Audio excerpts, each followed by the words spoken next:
Welcome back, everybody, to Comic Shop Talk on the Late Night Chat Network, your first stop for pop culture talk. I'm your host, Nico, and joining with me today, as always, my co-host, Chris. How you doing? Not too bad. How you doing, Nico? I'm good. I'm good. You know, after my fifth attempt to do this intro here today. Find out, we're doing it live. Yeah. But yes, welcome back, everybody. This is our weekly comic book review show where we get together every week and we talk about the comics that we've read and we give you our thoughts and reviews on them. Sometimes some of our feelings on them. Sometimes we show some of the art off on the books.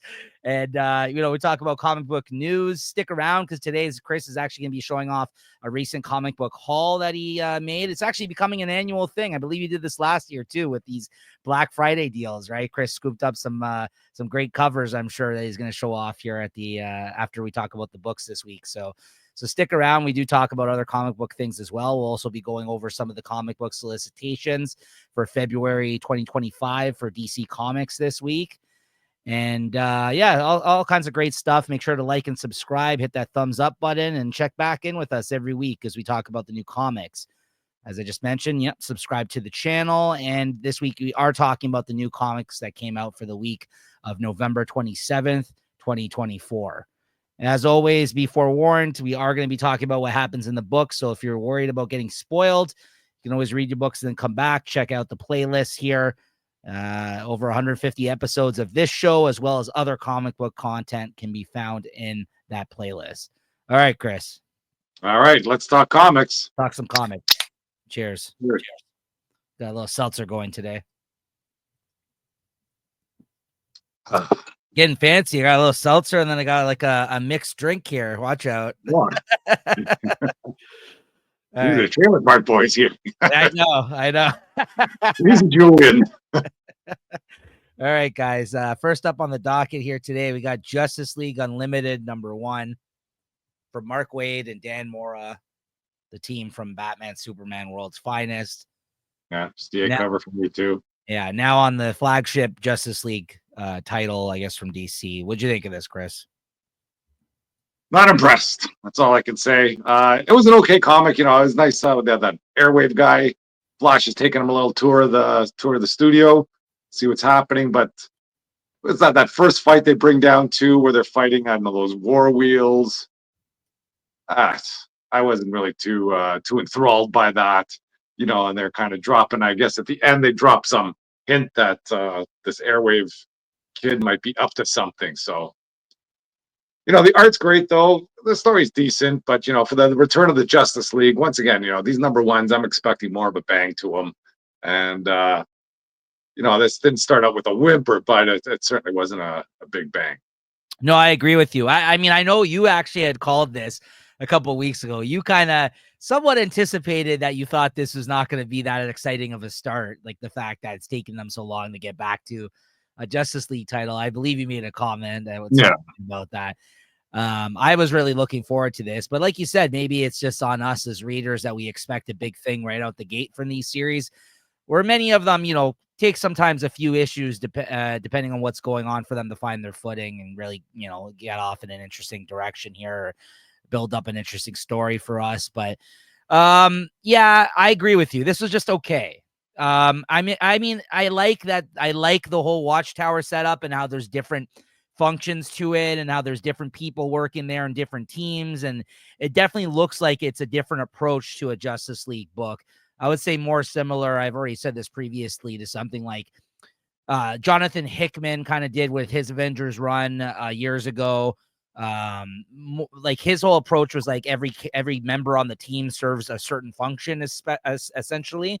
And then I think in that same regard, this is also like Bendis's Avengers, where like everybody's an Avenger, and in this, like everybody's a Justice League member, apparently, which in some ways makes it a little less special. But I get it. If there's like worldwide threats that you guys have to deal with, like why not have everybody that you trust as part of the team, right? So I don't know, but it kind of makes the whole these are the 8 core members rollout a little less exciting, so to speak, where it's just like, yeah, we're letting in, you know, Justice League Dark people now. We're letting in these people now. Like, you know, I mean, I like this. I like that there's, you know, Black Beetle. I like there's Animal Man, like all these kind of like, B, C, D list type characters you may not see. Like Black Lightning's part of the team.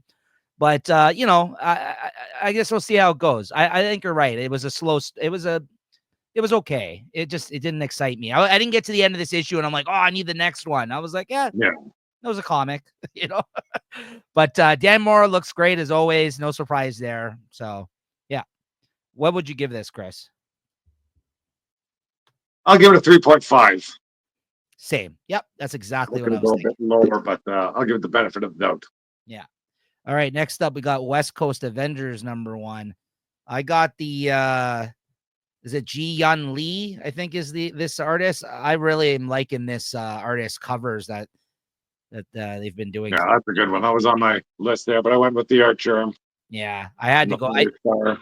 Ultimately, I like Spider-Woman better, so that's why I went with this one. I really like the art germ cover as well, but I really love the Spider-Woman character a lot. So I was like, yeah, I'll go with this one. But what'd you think of this, Chris? They tried. I can say that much. They tried to hit some of the buttons there. Bringing out the Silver Centurion armor. I was looking forward to that, but once again, I think this one's fallen flat for me too. Right off the bat, like I did like seeing Ultron. I'll say that much. It was good seeing him there, and they don't really reveal how he got there and what he's doing, or how he ended up being there. Yeah. I'm sort of, that can kind of, sow a seed for a story down the road. But I don't know. I wanted to like this more though too, and it just didn't hit the mark for me. That part where they visit that sick person in the hospital, that kind of threw me for a loop. And I guess it did turn out to be something in the end, but just the way she was talking to them, and they're so nonchalant about it. She's like, "Oh yeah, I'm ready to die. It's okay." And, Iron Man's, "Oh, you want to go take a spin in the air before you go?" And she's, "Oh, I'm not much for flying." And then it's like, "Oh, okay, that's weird." But and who's the Blue Bolt or something? Yeah, he's He new. had a few good lines. Yeah. But we'll see how things go. To be honest with you, my biggest complaint about this issue was the art.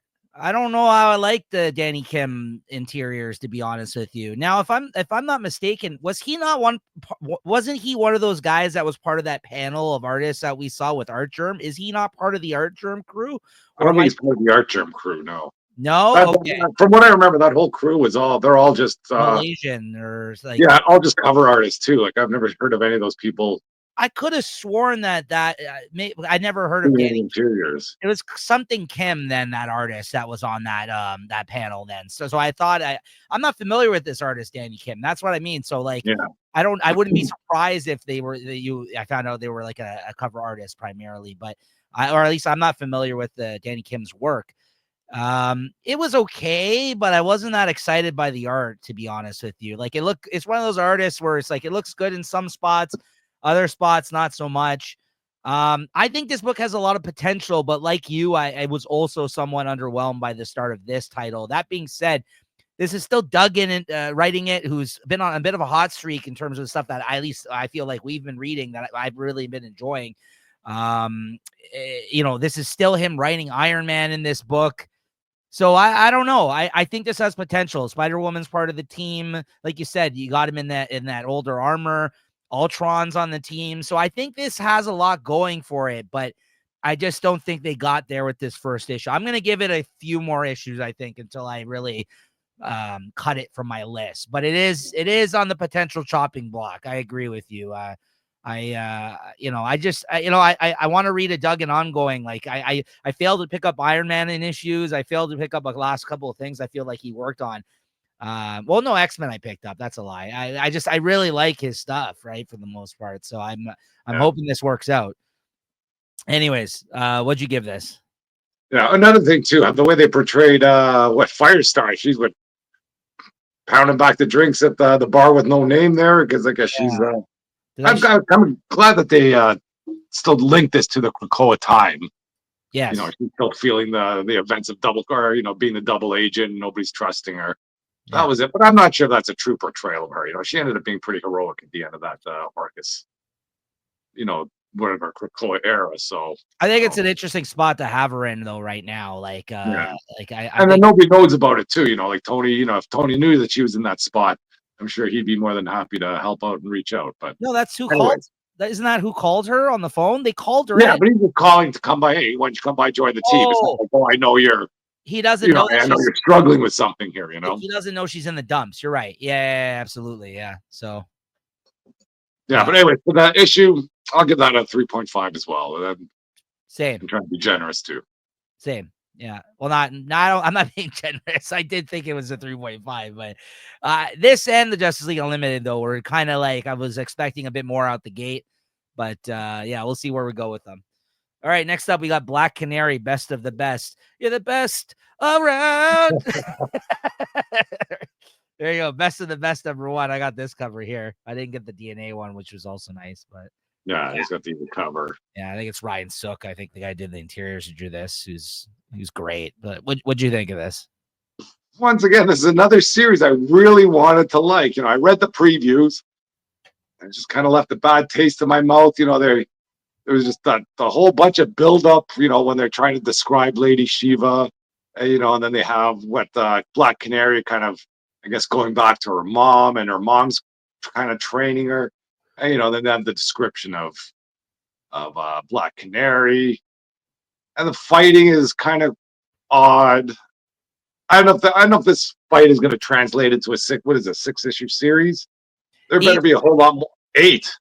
no, it's 8. It's 6. Sorry, I was saying each.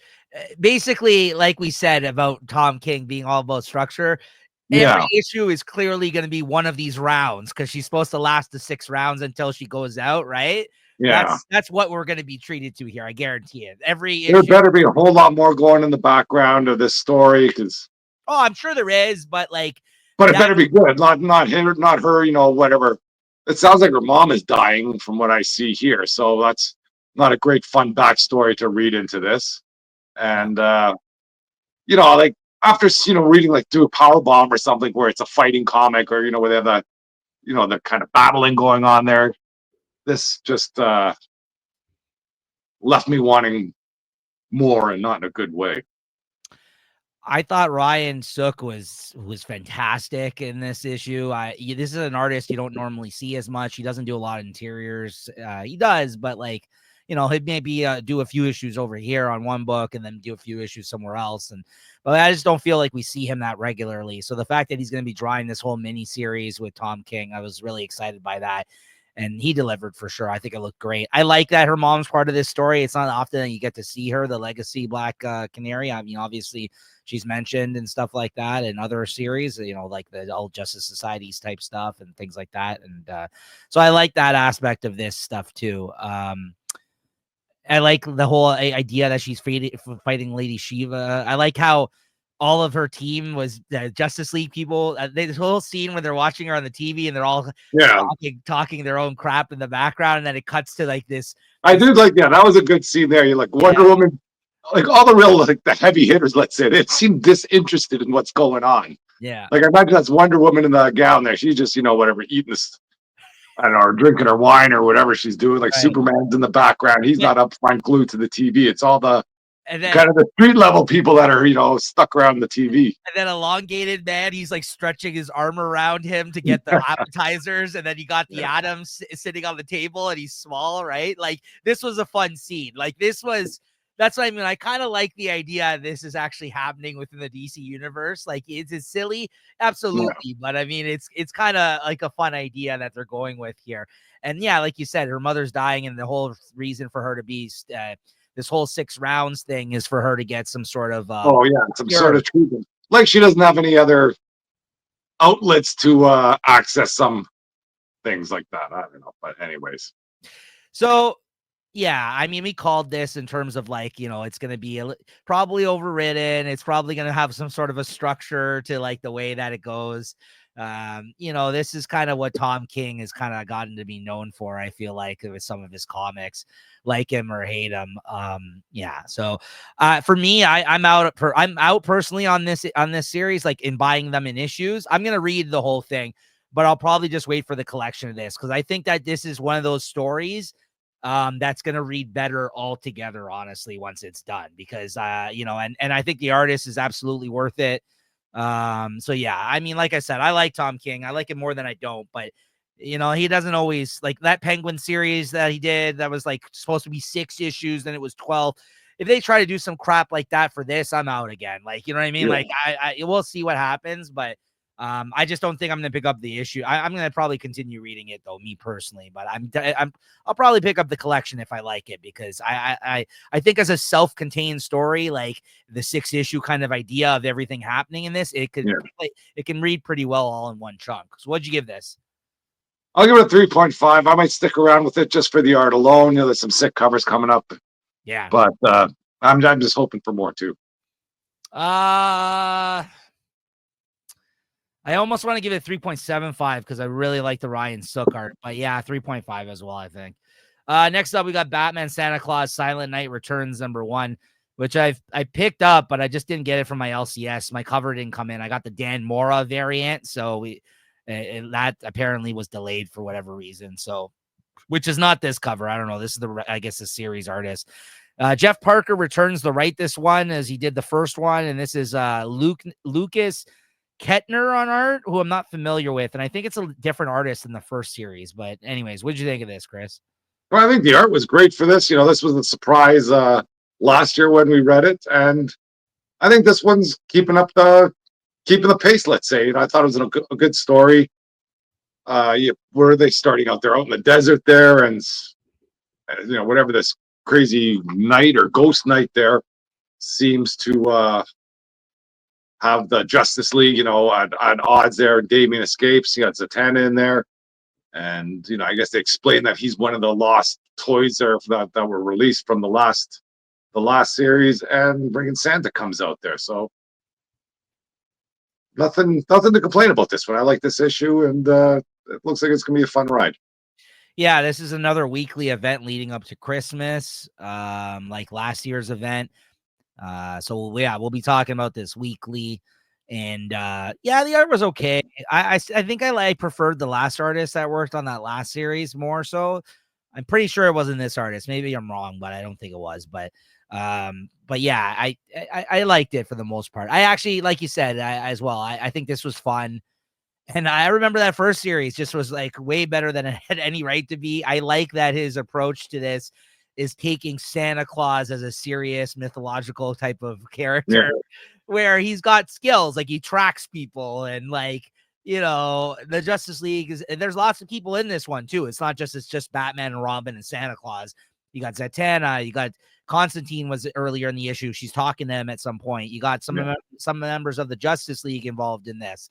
So yeah, I kind of like how this is not just being treated as some like hokey, like, oh look, there's Santa Claus type story. No, like he is a warrior of sorts, this guy Claus, right? So I kind of like how they went with that approach to this series again, and it's fun. So I'll continue reading it and picking it up. This one I'm in for the weekly event. And it's always like some mythological type of creature too. Like Krampus was the last one. And I guess they're saying this guy, there's an ice giant of some sort in this. And they're saying the person in this one is a result of the breakthrough of all of the people that he had locked up in the last series, I guess, when they escaped, essentially. Like he had them all like Superman has in like his Fortress of Solitude, where he has everybody like contained in that. I almost had him like some Phantom Zone or something. They all broke free. Yeah, it's like that essentially. So what'd you give this? I give it 3.75 just because I gave those other ones 3.5. And this is definitely better than the West Coast Avengers or Justice League.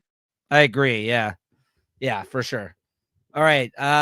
Next up, we got Venom War #5, which is the conclusion to this miniseries event, I guess, right? Is this the last one, right? I think so. Yeah, this is the last one here. And I think I tried to get this from my LCS, but for whatever reason, they didn't pull it for me. I don't know what happened there. But as for the end of the event, though, once again, like big things are going on here. And perhaps this comic is doing well, because I did go to another comic shop today. They didn't have any of these Venoms kicking around. And I guess, from the cover, it looks like there's going to be a new Venom out there. And this basically explains the story of what happens.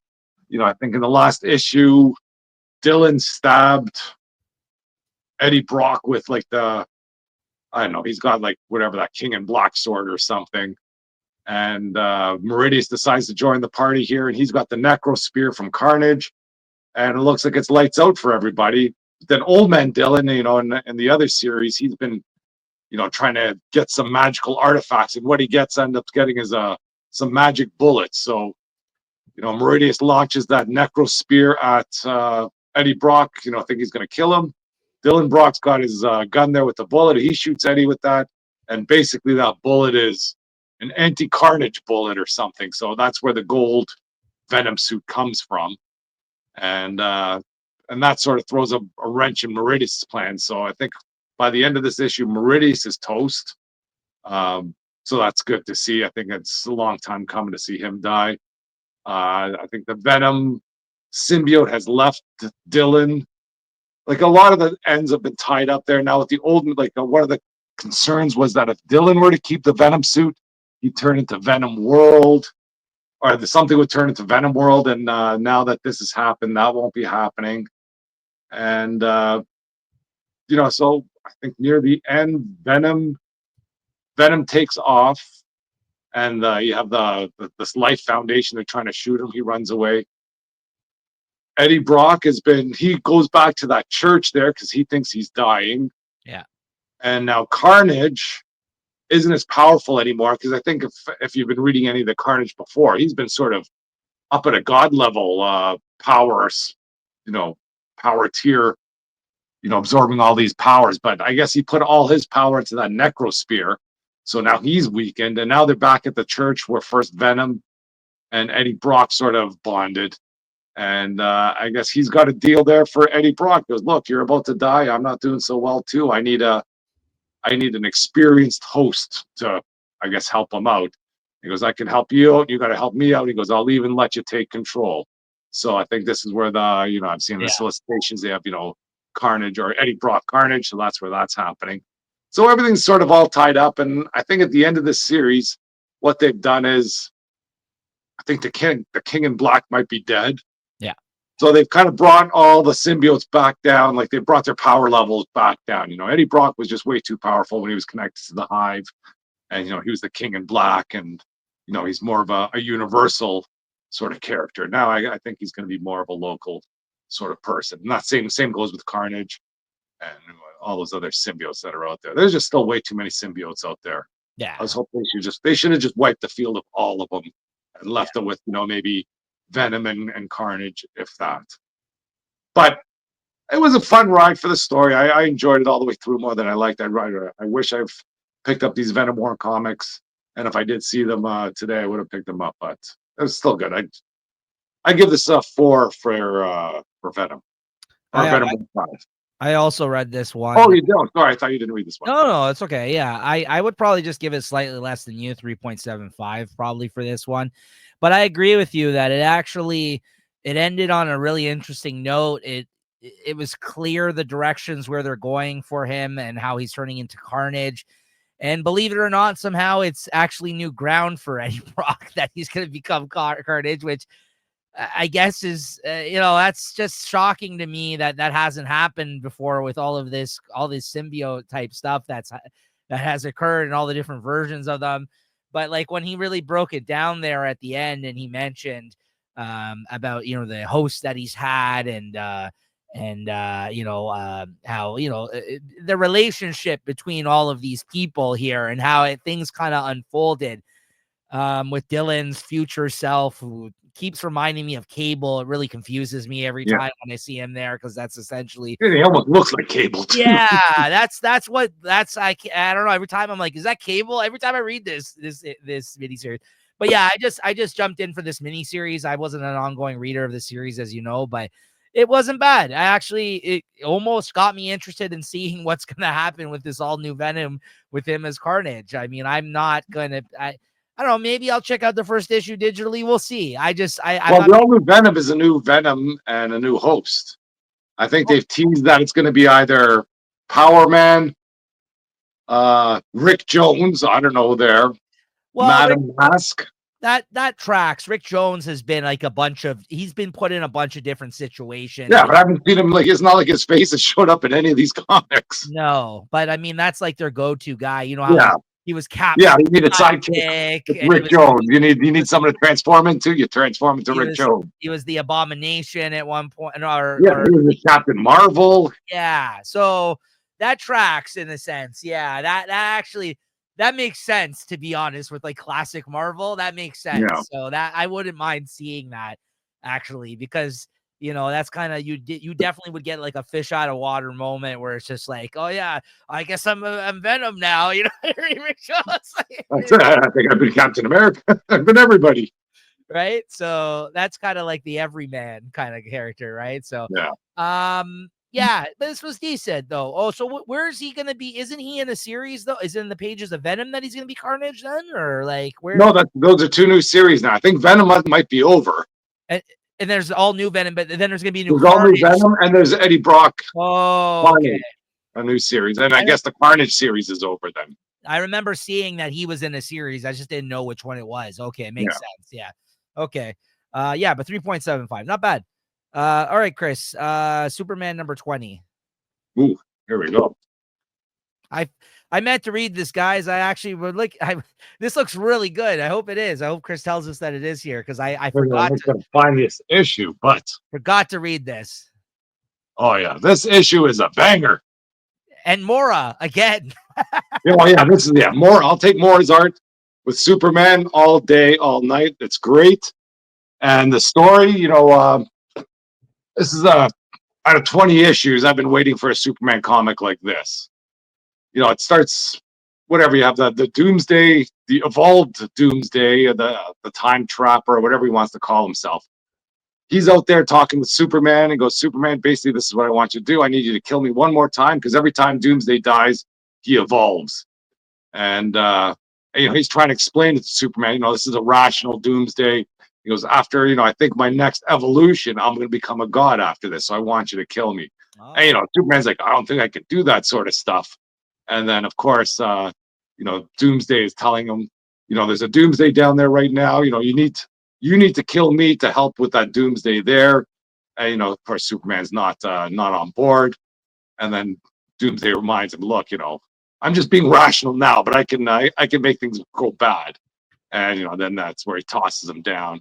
And then he also tells him, if you try and fight this Doomsday, the price you're gonna have to pay for this is just crazy. All your friends are gonna die, the world is gonna end, and all that sort of business. But of course, Superman resists him, and Doomsday, the present day Doomsday, is down there, and he's fighting. And Superman's trying to do his stuff. Lois Lane is there as Superwoman. She's trying to do her thing. And what else? Oh, but Superman he just goes off on this one. I don't know if he's got some new power level that he tapped into, but he goes crazy. Well, not crazy. I think, actually, he might go crazy, because I think a few of those words there, they had to freaking dial him back. He had a bit of a red tinge around there, so you thought some things were going on. And the Super Core, they had some sort of plan on how to take Doomsday down. They send Parasite. Well, there you go. Just stop there for 1 second. They send Parasite down there to kind of suck on the Doomsday power. And, they're trying to tell Parasite, okay, just don't go crazy. Right. Just take enough as you need, because they don't want to kill him. Because, of course, if they kill him, he comes back stronger than again.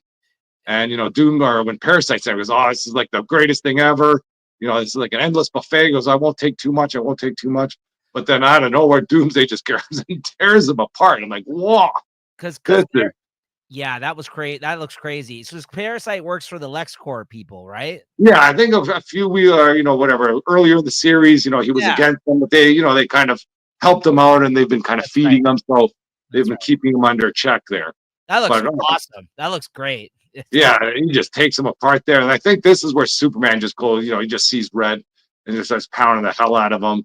And I think they, the Super Core, they injected with some tranquilizers now that Parasite's weakened them. And of course, I think they did even step into the Justice, the Watchtower. Like the Watchtower's there. Hey, Superman, if you need help, we're on board. We're standing by. Then Superman's like, no, we got Lex, we got the Super Core. They're on to this. If this plan fails, we need you ready to go. And then there's some nice scenes here afterwards with Lois Lane and Clark just, kind of licking their wounds. Having great art doesn't hurt this comic one bit. I thought this was a great issue. And yeah, in the end there, I don't know what they're talking about, but I think there's Doomsday's maker. And of course, that the mask, that's the costume that Doomsday came when he first arrived. Yeah, yeah, So yeah. there, just one panel like that just makes you go, whoa, I got to get the next one. I really missed out on reading this for the show here. Oh man, it looks awesome. And it's funny because we're looking at two books by the same artist in the same week. Like, it seems like he brought it all for this one. And Justice League, which, yeah, he has to draw like 20 different characters. Looked Yeah, good, as we said, but this one looked great, this issue. Holy cow. yeah. Like you said, he's just a good fit for Superman. Man, oh man. That's great. What'd you give this? Give this one a 4.5. This was a great comic. I loved it reading it. Fuck, I missed out on that. All right. I'll have to read that. All right, Chris. Heat Seeker Combustion #1. Once again, we have no art for this comic, but if you saw the cover, you'd see why I was sort of piqued my interest, let's say. I've seen a lot of this Gun Honey.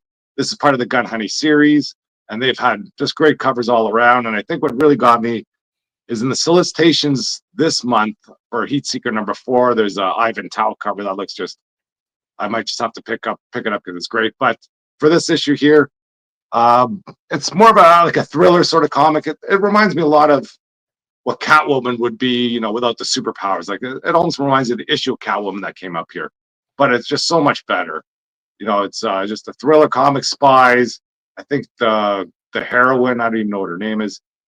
Yeah, Guns McGee. I don't know what they call her, but she's tasked to save a little girl and her father has kind of spliced DNA or something, and her father's not worried about getting killed by the mega corporations because they still need him, but he's worried that they're gonna, try and make him do what he needs to do to his daughter. So she takes his daughter and tries to take her to some convent to be for safekeeping. And she goes into this convent, and right away there's like a naked lady on a horse or something. I'm like, whoa, what the heck kind of convent are they going into? But it turns out that this was for some sort of spa advertisement that they were doing there, and it was the actual convent. But then these nuns turned on Gun Honey or whatever her name on, but Heat Seeker girl, and there's just a whole bunch of stuff going on. But it's hard to explain, but it's a good thriller comic, great art inside, a little spicy, and I definitely recommend it. And I give it a 3.75. Nice. Next up, I got Creep Show Volume 3, #3. Look at this awesome cover, Chris. Yeah, I saw that one there. I love those homages ones. I want to get a whole friggin'. I've seen people that have a whole whack of them on the wall because there's just so many of those ones. Yeah, there is. Yeah, this, of course, is the Todd McFarlane Spider-Man solo series that he did. The cover of that one on the webs, but of course they're using the the Creep Show character there to kind of put him on a bunch of webs, like in that style. And that's the artist Martin Morazzo that did that cover, who I really like. He's the artist that's on a series called Ice Cream Man that I read in trade. And it's a horror series, so he's a perfect fit for this book. And he's going to be doing a bunch of variant covers for this series. I think he's doing the next couple that I got too. And he did the first story in this issue, which was honestly one of the best one of the best Creep Show short stories I've read. Because it had to do with comics, it was pretty good. It was called the Murder Variant, and he drew it. And Chris Condon wrote it, who wrote some other good comics I like, that Texas Blood, and he wrote a wrestling comic that was pretty good as well too, that you would like, Chris. And it's called the story is called The Murder Variant, and it opens up with a guy who I guess went to like a Facebook post or something of someone saying like he's trying to get rid of a bunch of comics. So he goes to this guy's place. He starts looking through the comics. He's like, yeah. He's like, I guess this guy got stuck with them. Oh, it's like, you know what it is? It's one of those storage lockers that someone left, essentially. And the guy's like, listen, I don't know what any of this crap is. Just like, let me know if there's anything good in there and then make me an offer.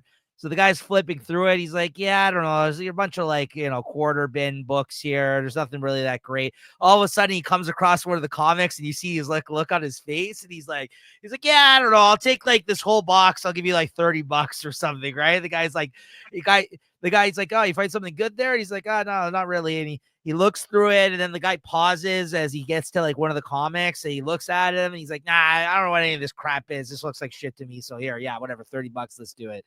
So the guy clearly has come across a valuable comic, right? And this is like any big comic book collector's dream here. Like I've seen people pull this type of shit. You try to find gold sometimes in a dollar bin, and sometimes you might find a key issue. Who knows, right? So he finds this comic. He gets the hell out of there. The guy does the deal with him. He goes home. And I guess it's his wife there. When he gets home, she's cooking dinner and she's busy. And she starts basically bitching to him about like the state of the apartment or their home and how his comics are all over the place. And clean your shit up. My brother's coming over for dinner. I invited him over. You knew about this, and he's obsessed with like the haul he just got. He's like, oh no, you don't understand. I just went and looked at these comics, and he pulls this book out, and I guess it's like some sort of like misprint variant where the cover's on the back, and then you see the cover, and it says like the Count's castle as he like holds it up, and I think the cover's on the back of the book, and it's some rare book. I guess it got maybe printed on the back, and he's just in awe of this thing. And anyway, she's like, listen, that's great. Just go throw out the garbage for me. And my brother's supposed to be here in a few minutes. Just do me that favor. I got this, all this cooking on the go here. I'm trying to finish up dinner. He's like, okay. So he goes and takes out the garbage, takes it back through the rain. He comes in. All of the comics are like, she has like a strainer that she just fucking like took, I don't know, the food out of, and they're sitting on the stack of comics, and you can see all like the food like running down to like where the stack of comics is. And this guy just loses it. He's like, you don't understand, like this valuable comic, I was going to sell it and make us money, and it's for us, and blah, blah, blah. And you ruined it. It's ruined. Racer just starts freaking out. And like, if you're a comic book collector or have been around comic book collectors, like, I get this OCD-ness or like this whole, like the way he reacts, like I get it. Like it's understandable. Like this woman ruined his comic. So that's worth a lot, apparently, like the way this guy goes on. So anyway, she's like, what the hell's wrong with you kind of thing, right? This guy just grabs a knife and just murders her. Essentially after that happens, he just grabs a knife. He's lost his shit, starts stabbing the shit out of her. All of a sudden, and then you see the book on the counter, and the book is that variant that I just showed, which is really cool. It's like it's the variant of this issue because the artist did that variant, the same artist of the story. So all of a sudden the brother like comes in while this guy's killing her. Like he just showed up for dinner. Hey, sorry I'm late. And you don't really see him. You just see the kind of door creak open, and then it's like, oh, what the fuck's going on here, right? Next scene, you see him. He goes to jail, this guy, and the two guards are like, hey, there's that guy. He got put away for killing his wife over some comic book or whatever. And they're like, joke's on him. He doesn't even know. It looks like the book, because somebody got murdered with it or whatever, or the news is going in the background, I think, while this is happening. And it's explaining the fact that it's sold in auction for $500,000 because it is the notorious comic book that somebody got killed over, essentially. So the value went up even more, like went to auction, and like they made like 500 grand off of this book. And the guy's just like yelling and freaks out like he lost his mind. Like he's like, it's just a comic book. It's worthless. It's just stupid.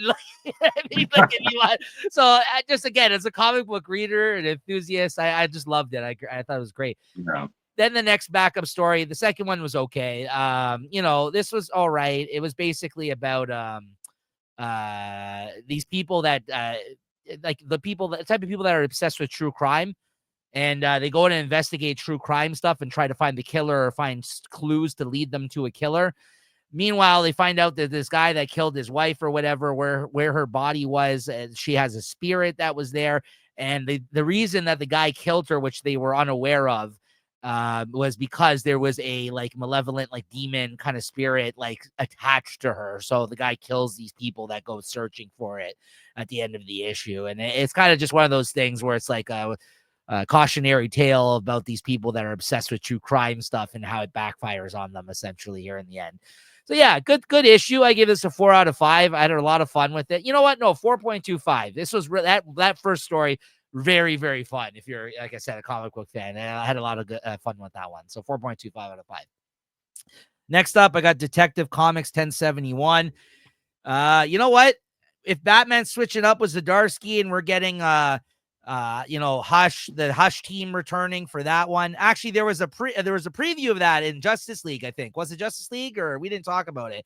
There was a preview of one of those books. I think it was in Justice League, of the Batman Hush stuff that they're doing, which is confirmed that I guess they're taking over instead of Zdarsky.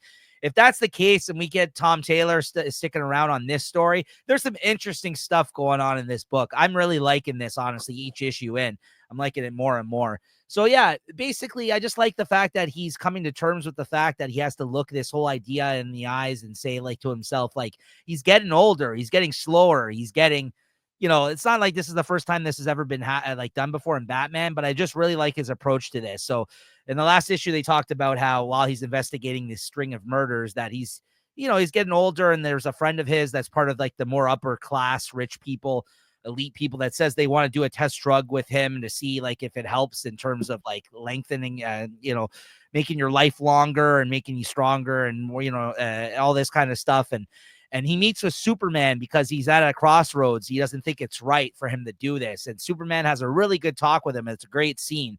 And he basically says, he's like, let me guess, the reason that you're feeling guilty about this is that you're going to be able to afford it. And you rightly so, because you are part of the elite kind of upper class people, but you can't afford it for other people, and you can't make it so other people can benefit from this. He's like, but if I know you and this actually works and you try this trial out and it helps you fight crime more and blah, blah, blah, blah, blah, you'll find a way to get this to people. He's like, if I know you. So I think you should go through with it. So he convinces him to try to sign up for this trial for this. So I don't know what the hell is going to happen there. Maybe it's going to backfire.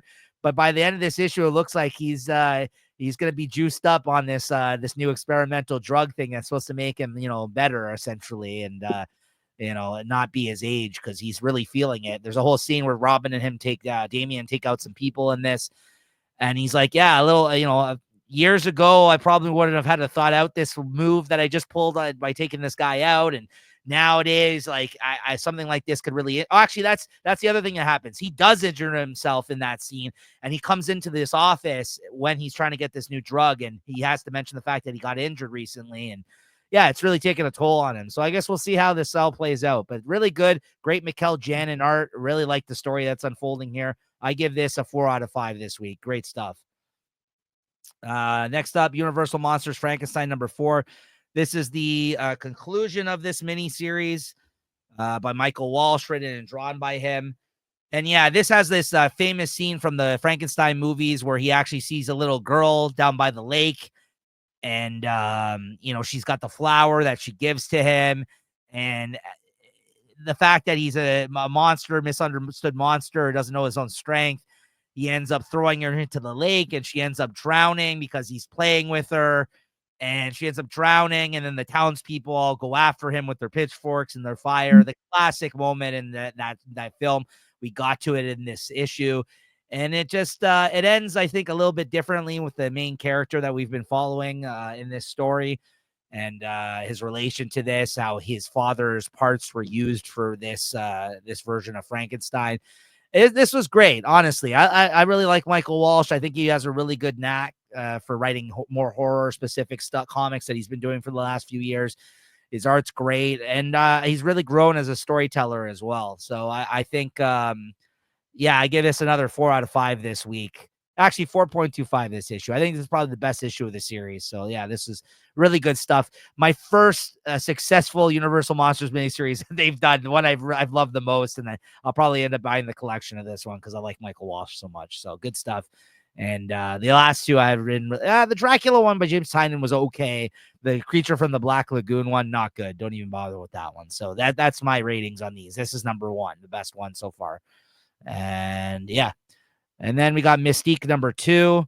Not much to say on this, Chris. I'm probably not sticking with this mini series, or at least picking up the issues. I think I canceled my pre-order on the next one now that we've learned these are all little mini series. This is by Declan Shalvey, writing and drawing it. Still really good. This is still like very fun spy story type of story with Nick Fury and S.H.I.E.L.D. and Mystique, and she's going on missions.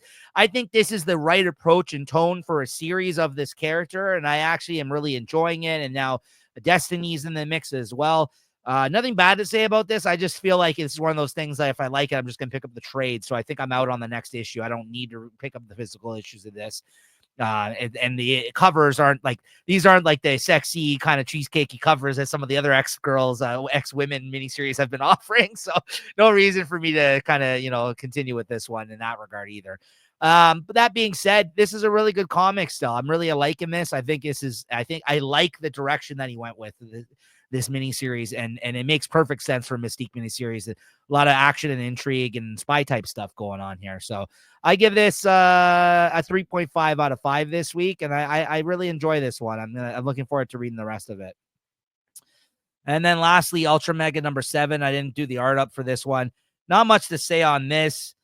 I don't know what the hell's going on in this story. I really like the art by James Herron. They just announced that issue 9 is going to be the last issue of the series, which I think is good. This is something that I picked up the issues of. I picked up the trade of. I picked up the first trade when that came out of the first 4 issues. They're all oversized issues. The art's great. I really love James Herron. It's just a lot of kaiju fighting action type stuff going on in this. It reminds me of a manga. His art is very manga influenced. A lot of the action speed line type moments and stuff that's going on in this. It's just hard to decipher what the hell is happening in the story, though. I'll tell you that much, because other than kaiju fighting, I can't tell you what's going on in this. So if you want to look at some pretty art and some cool kaijus, definitely check this series out. Otherwise, it's not something where I'm like, oh, the story's fantastic in this. I can't even tell you what the hell's going on in this story at the moment. So I'll give this a 3.5 because of that, because I think the art gives it the extra bump there. I need to give it that 3.5 where it's just like almost middle of the line for me. Pretty good. Absolute Wonder Woman number 2, Chris. Absolute number 2. Where do I have that? There we go. Guess the story brings Steve Trevor into the mix. Yeah. I did like the issue. I'll say that much. And the whole story started to grow on me. But for like an absolute universe, it doesn't seem to be that much different. Like, Wonder Woman's got different weapons. She might have a different history, but in essence, she's still pretty much the same person. And the stuff with Steve Trevor, I guess he still washes up in hell now. So that was kind of a fun little, flashback to when he was rescued there. And it seems like they have some sort of history. They haven't seen each other for a while. I do like the art for this. I was a little testy on it in the first issue, but it seems to be growing on me. The panels are, the panel layout is great. The story is pretty decent there. She has that, whatever, her new lasso on the Nemesis and the Harbinger, and, kind of forces him to go back.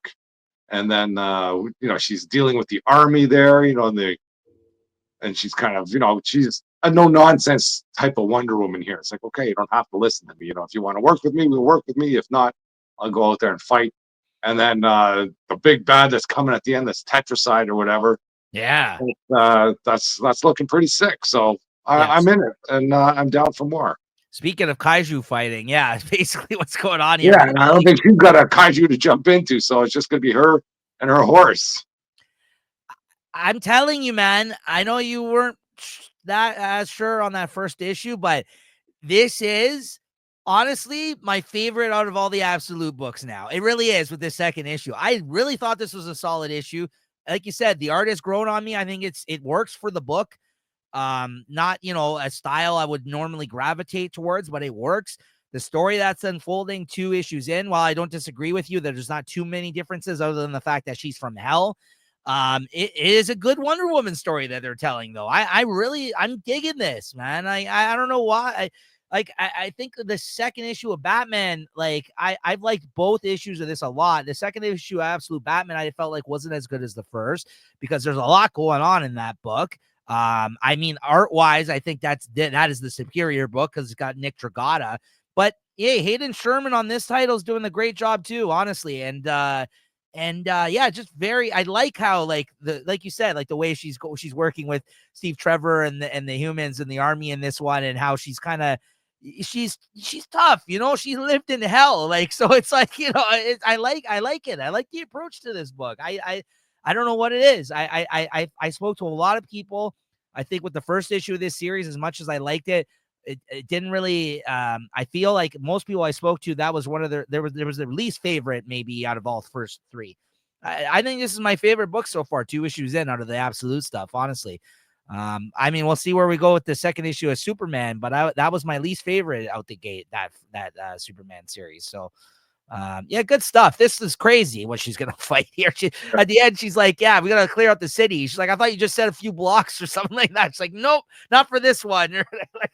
She didn't know like what Yeah, hellspawn what was coming? gonna come. Yeah, so this is it's And great. there is one line in there that she said there's other heroes too, so that did Yeah, tease. And, it's just a little hint, but that makes all the difference. yeah, absolutely. I'm giving this one a 4, easy all day. Same, same. Yeah. Yeah, 4, maybe even 4.25. I'll probably stick with 4 on this one though. But yeah, good stuff. I'm liking it. Next up, we got Batman The Long Halloween, Last Halloween, number 3. We got the Art Adams variant cover here, which I quite like. What'd you think of this, Chris? I didn't pick up this issue, sort of offered to me. I think I read the first couple, they're okay, but I think this series is growing on me too now. I thought this was a great issue. Nothing super spectacular happens in here, but I think the art is growing on me, the story's growing on me, and I'm down for this. I don't know if I'll be buying it, but maybe. If I go back to my LCS and they got a copy of number 3 kicking around, I might pick this up. I thought it was great. Yeah, I thought this was all right, but I'm totally on the fence now about like continuing to pick up this series and issues. Now that's where I'm at now. I'm kind of where you were at before you didn't pick this up. I was picking this up. Now I'm like, I'm down to read it, but I don't know if I should be picking up these issues anymore. I don't know, because I know it's a long series. Yeah. But each issue has different artists, and it's kind of fun in that respect. And you could tell Maybe that's why the art's grown. This was just a good yeah, artist on this issue. The next one may not be that. maybe Not be the not. case. This is Mark Chiarello who drew this issue, and he didn't draw the Yeah, first look two. at that case. That's great.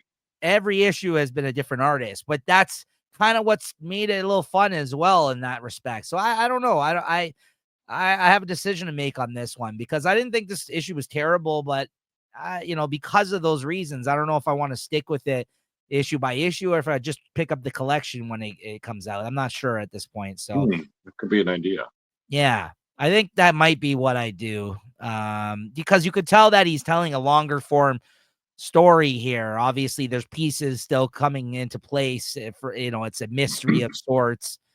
So yeah, that might be what I end up doing. But otherwise, yeah, this issue was fine. I liked this one.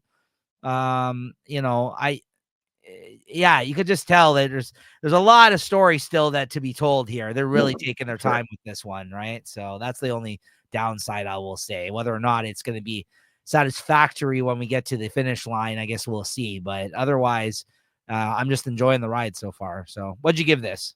Yeah, 3.75. Yeah. Yeah, I agree. 3.75 out of 5. All right, Chris. Harley Quinn 45. I just got to show this cover up off. I love these David Nakayama Harley covers. Honestly, like he draws a way better Harley than he does the Wonder Woman, because I've not been picking up the Wonder Woman variants, but I really like his Harley. I think he does a great Harley Quinn. But anyways, what'd you think of this, Chris? Yeah, I've kind of dropped buying this one and still reading it, see what's going on in the story. And I think the writing's fine. I'm not a big fan of the art, but it's enough to carry the story.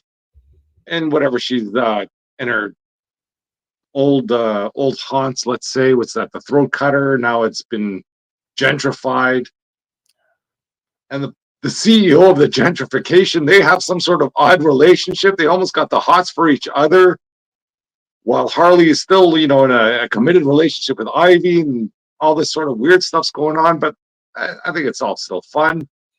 And I think there was one panel where they kind of go, oh, that this one here, where they're kind of both thinking the same thing. It was okay. It's nothing great, but it's better than Harley Quinn has been, for me at least. This was an issue I didn't mind at all, where a lot of, issues previous to this, I just couldn't stand.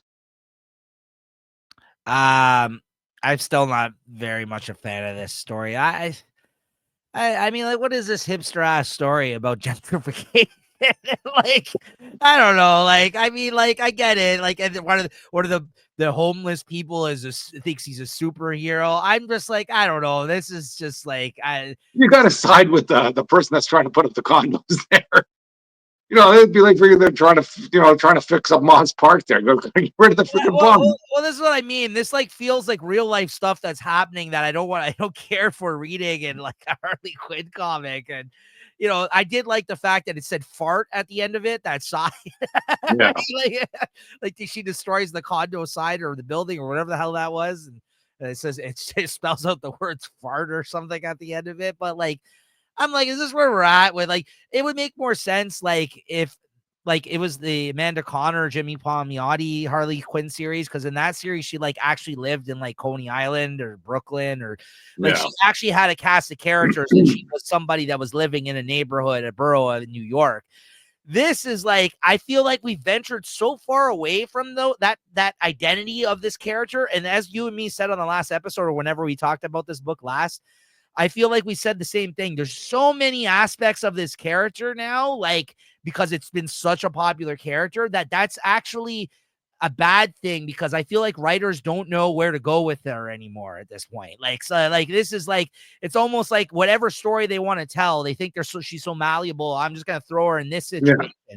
But like, it doesn't do like in the long run, then she really has like less of an identity than she ever has as a result, because like, I don't know who this character is anymore at this point. It's just like this version of the character that's where she's at now, I don't think would be in this type of situation anymore. Like, we just came out of an arc where she was trying to like be a supervillain again or something, it seemed like, or she was trying to do that, trying to get to know the supervillains, pretend that she was a supervillain so she can help get in their heads so she can go do her psychiatrist type deal again, right? But like, and then now she's like, oh, I'm gonna stand up for these people in this gentrified neighborhood. So I'm just like, I don't know what's going on.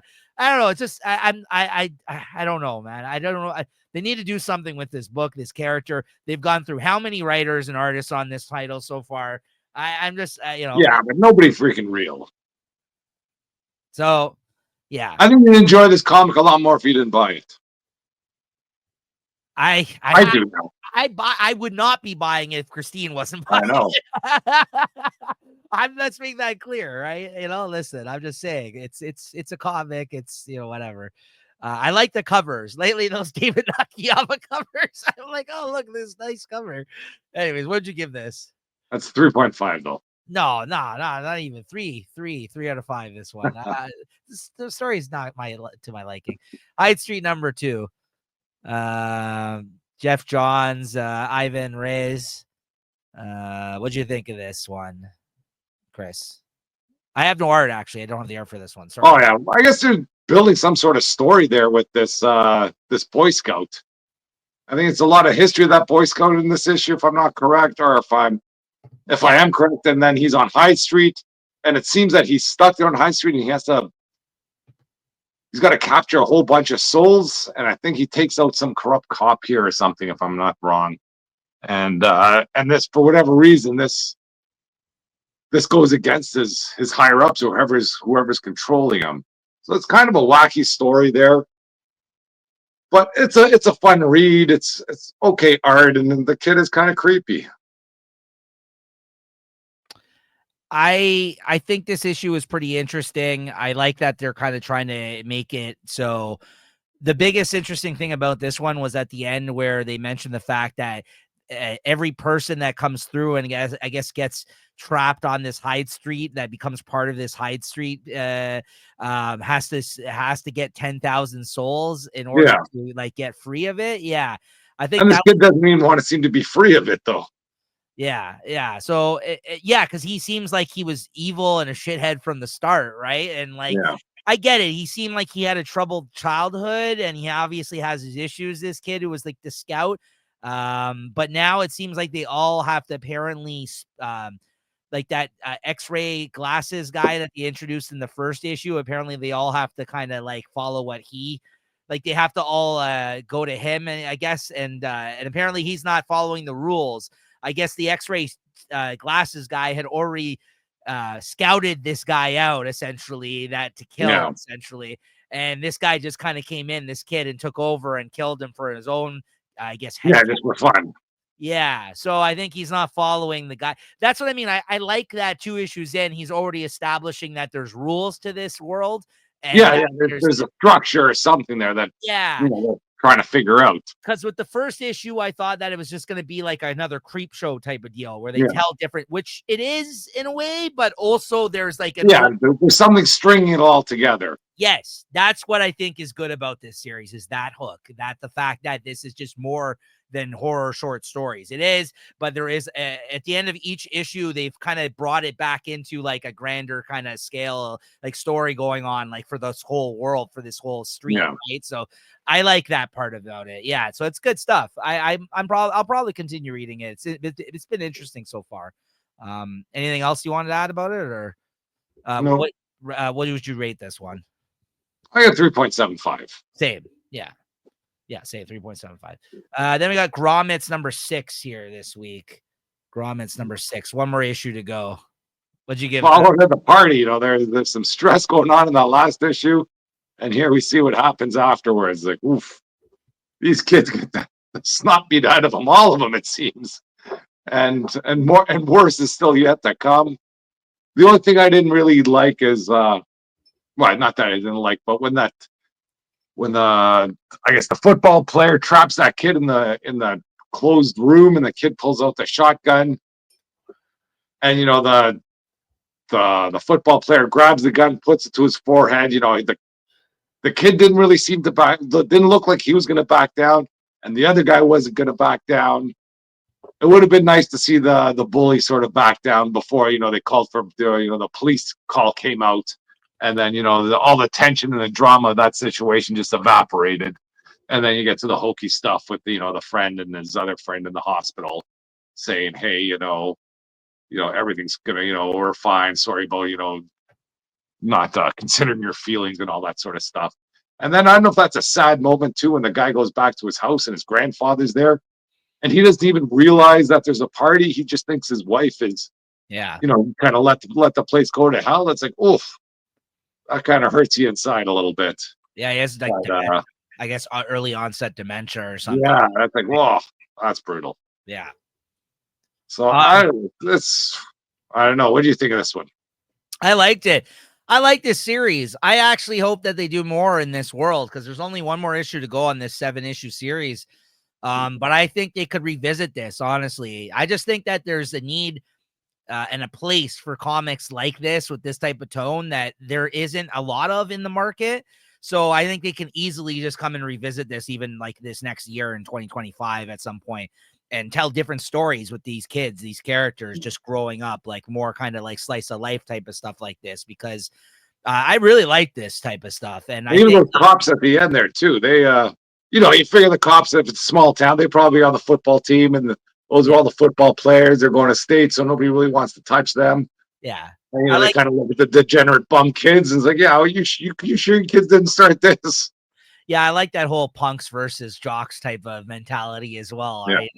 And just for against authority in general type of deal, right? But I think like if this were a series where you've seen these kids kind of grow up each mini series, like through these stages, like out of high school into their 20s type of deal. Yeah, I think it'd be they could have something with that. yeah, honestly, like I don't want all my comics to be like this, but I think there's a place and a need for this type of stuff though. And I really liked like you said, by the end of this, over the last couple of issues, amongst all this fight business that's been going on, you're really getting to know the characters in the same, right? So yeah, I really like this. This was a good issue, and I think overall this is going to be a great series when it's all said and done. Next issue, I guess, is the last one. Yeah. So.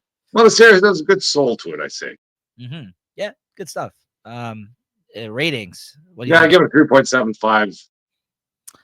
I might even go for a 4 out of 5 on this one. Yeah, overall, I've been really enjoying this series, but I just talking about it right now. Yeah, I'll go 4 out of 5 at this one. Yeah, it's good stuff. Next up, Void Rivals number 14. Well, it's just moving along the story. I think this is the weakest of all the Energon stuff. It's nice that whatever hot, like I think there's the hot rod. He's been introduced in this one. I like the way he was introduced.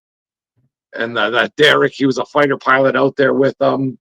And it didn't turn out into some big battle. It was just a little bit of a skirmish before they could straighten things out. And yeah, hey, I think I'll still keep on reading this one, but this one didn't kind of pull me in like other previous issues might have. I agree. And I also fear now that I'm losing the thread in this story a little bit. It's not that I don't understand what's going on while it's happening, but it's hard for me to kind of even come on the show here and explain what's happening, if that makes sense. Like while I'm reading it, it all makes sense to me, but yeah, I don't remember the names of a lot of these characters. He does so much bouncing around in each issue that there's a lot of good stuff happening. But it might be one of those situations where it reads better in trade, which I think Kirkman, that is usually the case with his stuff. I just feel like I was so into what was happening in these earlier issues of this series just because of its involvement with all of the Energon stuff, that I've continued buying the issues, but I think that it may be read better as a chunk. I don't know. I might drop this in issues and just continue reading it for the sake of it, because I know there's going to be a crossover coming out soon of all these. It's going to happen eventually. Yeah. So hopefully not too soon, but I'm sure yeah. there's something down the road. Yeah. But I can't see this series going on forever either, right? So I don't know. I still really like it. I think the artist is doing a good job. I'm really enjoying the story. I agree with you. This wasn't the strongest issue, and it did bring those thoughts to mind as a result, where I'm just like, I don't know, maybe I should drop this. I don't like to think that every time I read certain books, but it's one of those things, guys, you got to kind of reevaluate your stack these days, because it's a pricey hobby, and it's just like not everything deserves to be read on a monthly basis. And doing this show really does make that clear sometimes, where you're just like, I got nothing to say once again for this issue. Right? So yeah, I don't know. We'll see how it all pans out. I was kind of all in on the Energon stuff, and I still am. But if you're right, if one's got to make the cut, it might be this one. So we'll see. What'd you give this? Yeah, I give it 3.5. Same. Yeah. Babs number 4, Chris. Woof. I love this comic. It's Same. great. It's fun. Even just this whole freaking scene in this issue, Chris. So she's on the boat with the elves there, and they're up a funny business. And she just kind of goes, yeah, not for me. She turns around and all those elves are going at it. We're gonna get to the page here in a second. Hopefully, this doesn't remove us from YouTube. The sword, I love this sword. I don't know if I thought it was crazy to begin with, but this sword is the best thing, one of the best things in this comic. And even just it was just following Babs here in this and whatever her journey is. It's great. And I think, yeah, and then she runs into whatever, I think some like elf elite there, and fucking that person gets their head blown off. It's like a 10,000-year-old elf. All good stuff in here. And then just where the story ends up, it's even better. I have nothing bad to say about this.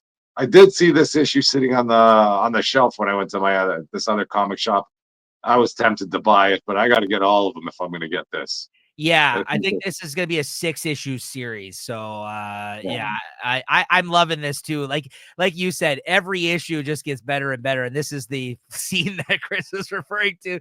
She goes below deck on a ship. She's invited by one of these elves, and apparently, trying to gather information. Let's say. There's a gangbang going on. Apparently, these guys are all swingers, and they just get down like that. The elves, and she was invited along. Then she goes back upstairs and she meets another elf where she's like, oh, you're this one. Like that. What she do? I have the answers, and pulls out that this is how we'll get to our answers. And she's like looking at what? Yeah, it's like a strap. It's like a strap on it. And she's like, you friggin' elves. Like, I can't believe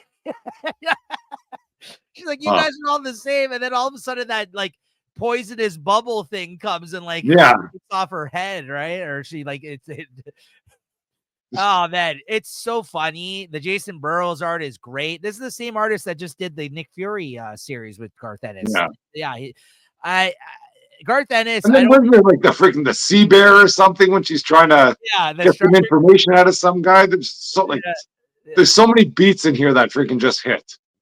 and like you just said, yeah, right there. And you can see the gore that that's Jason Burrows Yeah. when you the Nick Fury series. That's the same type of like blood and guts type of situation. I just think that it's so surprising to me that even when he's trying to do a fantasy book, like it has all the same type of like humor, dark humor, and Yeah. like seriousness that Garth Ennis brings to his other stuff. But he has a real knack for these like this. I hope he does more of this, because this is Yeah. every issue. I like it more of this series. It's great stuff. This is my favorite issue probably so far. Yeah, Yeah, and even here, like I don't know if they're referring. When I read this, I thought they were talking like the horse that took off. I think that might be the horse in Wonder Woman. That's the way I figured. Yeah, my horse just took off. Oh, what happened to your Black Beauty? It's like, oh, it's gone. yeah. It went somewhere else. Yeah, it went to Absolute Wonder Woman. Maybe. Oh yeah, and And then at then, the yeah, end, and then the ending. What a swerve! The person who she sets up. She's out there to try and save. She ends up in the prison with her too. And then the person's like, "Hey, what are you doing here? Oh, I'm here to save you. How's that working out for you? Not good." oh gee, thanks. Yeah. What'd you give this, man? Oh yeah, we're talking about 4.25. Same. I love this series. It's great. I'm definitely picking up the trade of this when it comes out. Good stuff. Next up, we got Teenage Mutant Ninja Turtles #4 by Jason Aaron. And this is the Donatello issue. This is the last of the turtle specific issues where they focus on one of the different turtles here. Chris, what'd you think of this one? What a banger. Yes. Thank It you. didn't start out good there. I don't know what's going on here with this.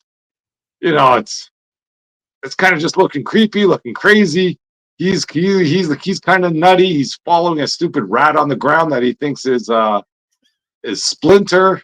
He ends up at this random gas station where there's some mutants in the truck, and you think, oh, he can bust these people out, no problem. Nope, problem. Yeah. He ends up in that whatever the mutant pit fighting those people, and then just his narration in there was it's just top notch. There, he's trying to just be the hero that he is. I don't want anybody to pick these other weaker mutants. So I can read people. If they're looking for a weak person, I'll be weak. If they're looking for a fight, I'm going to try and look strong. And he doesn't look strong though. Like when you show him kicking, he's got like some freaking skinny little arms, skinny little legs. Or when he sees his brothers at the end, he's like a twig compared to them. Yeah. Like, it's like disgusting. Like and then just everything that goes on here. He beats the one guy, and then they're going to threaten to turn the hose on people. And then the story just even erupts from there, that they bring all those freaking hoodlums there to try and they all want a piece of him to try and fight him together.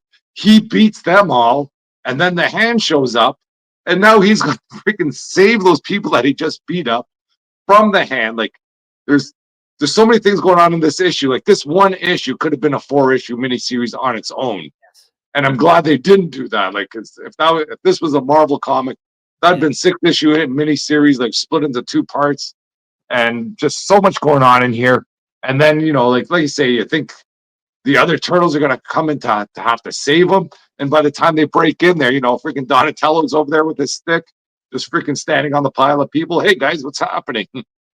Perfect. I love this issue too. Nothing wrong with this one. I'm so It's glad. my favorite of the turtles too. I'm so glad you say this, Chris, because I was worried I was just going to be the one ranting and raving about this issue. I absolutely love this issue. Yeah, I agree with you. My favorite. And the wonky art too just suits this perfectly. This reminds me of like the early, like the beginning of the turtle issues where nothing was. I know. Nothing was clean.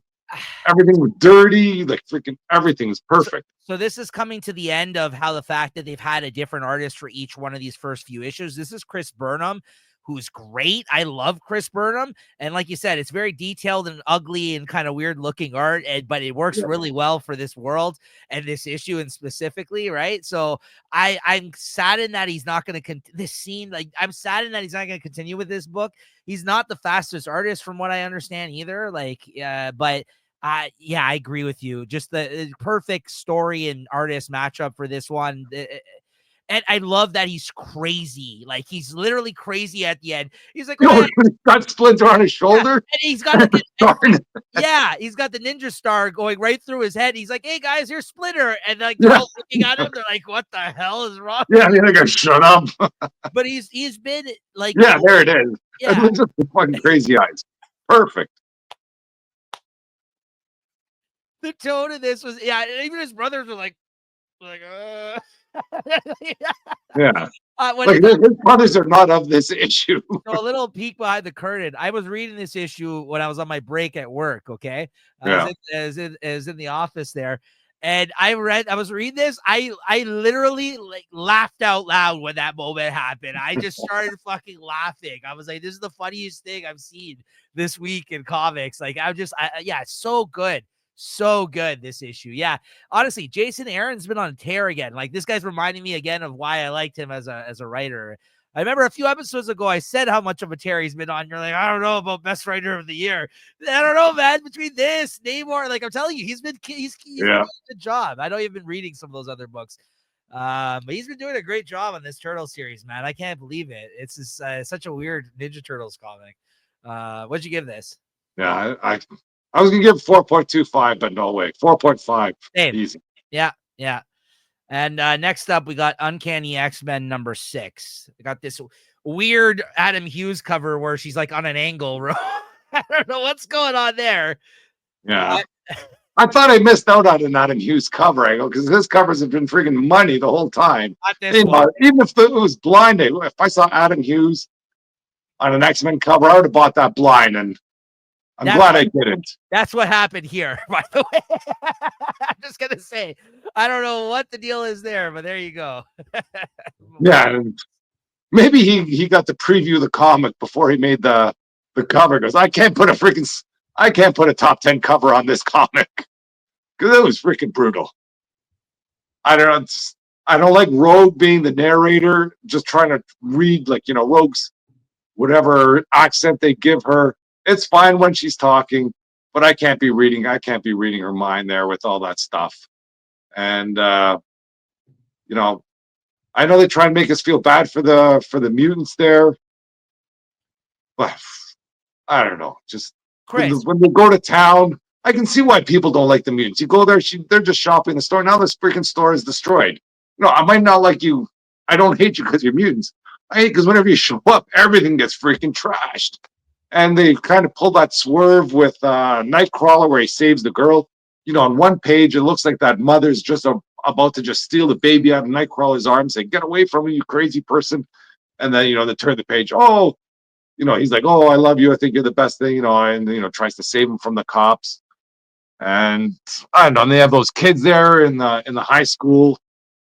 I understand there's bullies there, but these bullies are coming on thick. They wouldn't freaking hit you up that hard right on the first day, I'd imagine, but maybe it's different in the States. But and then the Wolverine and Gambit and Rogue little head to head. I don't know what the heck that was about. And why is Wolverine still blind? Shouldn't his eyes have healed by now? And then he's got PTSD or something? Come on. Like, the only good thing I liked about this is those two people are captured and it's setting up this raid on Greymalk. And that's what I was kind of looking forward to. And that's what I'm jumping into this comic about. But after this issue, I'm like, whoa, what did I think I jumped in too soon. Well, Chris, what the hell happened here, man? Like, the comic was doing so good before, too. 2 issues ago, we were like, this is the better of the ongoing X-Men series. I maybe even said it than X Factor. It's my favorite of the X-Men books. Now here we are 2 issues later, and this was the worst issue of this series so far, and it's got me reevaluating the whole thing with this direction of this story. Yeah, you're absolutely right. I don't know what happened here. I don't know what happened.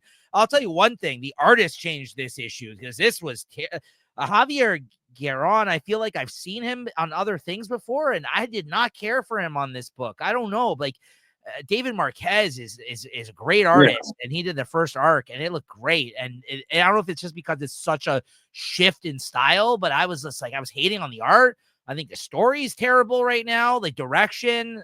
Yeah, I don't know. I'm very conflicted. Honestly, overall, I got to say this. This is possibly a hot take. All the new X-Men books since Krakoa, many of them, X Factor is my favorite book out of all of them because it's trying to do something weird and different. But I feel like in general, like we've had some success in this book, some success in the Jed McKay X-Men book, but overall, there's nothing where right out the gate where I'm like, this book's amazing. Like there's nothing where I'm like, this is my favorite out of all these titles. Like I said, X Factor is the closest to that but that's not your traditional X-Men book, right? So it's really sad to see. I don't know what's going on with this line of titles, and there's like 20 of them, and we got all these miniseries going on, and I don't know. I'm really like, yeah, it's not good, Chris. Give me a few more months. I'm ready to drop them all. And, and just reading. Like I think this whole X-Men reboot's going nowhere. These are all going to be dollar bin books in 2-3 months. And if anything good happens, I can wait till my next. I can wait till my next 50% off sale, and I can pick them all up, and there'll be multiple copies. You're not wrong. No, I'm with you almost on that. I think X Factor is the only one I would stick with at this point. Honestly, these have all been largely disappointing. I'm in for this raid on Grey Malkin, and they have the X-Men versus X-Men, and they better do something good there, or I don't know what. I don't know. What'd you give this? It's a 3. What can I say? I can't even say any more of that. Yeah, so we're hitting on the honestly, like, yeah, you're I'm mad that these comics suck. No, you're sharing. Yeah, same here. But like you're sharing. Like I said, we're of the same opinion tonight on these things. Like the books that we really thought sucked, we both thought sucked, and the things that we thought were really good, most of them we really thought both were good. Yeah, I don't know what happened here. I would really like to know what happened here because I feel like 2 issues ago we were singing this book's praises. Yeah. And now I'm just like, what is this? When I was reading, what happened? Like, what's with this issue? The only thing maybe I liked is who's that girl with the horse? She just reminds me of She-Ra, Princess of Power. Yeah, new character. Yeah. They'll bring He-Man in here too. Who knows? And finally, we got Amazing Spider-Man 64 here this week. Yeah. Where is it? Look, there it is. But who cares? Yeah. I think last time we had Spider-Man show up and talk, but he's even ashamed to come and talk about his own comic. I don't know what happened in here. They're trying, I can say that much. Bringing the. I don't even know why they're trying to break into Doctor Strange's house. Are they trying to break out? They got the Black Cat there. That's good scene. It gave me hope in the issue, but that got dropped within like 2 or 3 panels there. It looked like Black Cat was, dropping hints there. Hey, I'm single again. Yeah. Hey, Peter, what's going on? He goes, oh, everybody try some dating apps. Like I'm already messing around or ruining a relationship with this Shay character that I don't even like. And I don't know. This Joe Kelly, he's writing Peter so goofy when he's Peter. I don't mind if you write him goofy when he's Spider-Man because that's his MO. But when he's freaking Peter, he should be a little more he should be a little more serious here when especially he's around everybody. And what's this? Ned Leeds or Ned Osborne showing up at his house. This guy's like Oscorp's CEO just dropping by your house here. I don't think so. Nobody I work with is coming to my house. Well, only good thing I liked about this right here is those footprints on the ceiling. Yeah, but he's selling the company is what he says in this scene. Yeah. That's what he said, but get him out of here. They got to put him on the ice for a while. And anyways, this fight here, I didn't even know what this guy's powers were. And I don't know if this is a Doctor Who comic now or a Doctor Strange comic where, we're going to shrink down so much till I become big again. And I'm just going to squish you with my finger and kill myself in the end, I think. I don't know. I give it to them that they're trying to find, creative ways to fight. I don't know if it's like a Big Bang Theory comic or something where they're just trying to drop all these, quantum physics theorems or I don't even know what to call them on you, but not a fan. Yeah, I guess this is where we part ways. I actually quite like this issue. I don't know. I think it's maybe the Doctor Strange influence that's happening in this series. It doesn't hurt that Joe Kelly and McGinnis are still the ones on this issue. Yeah, I don't.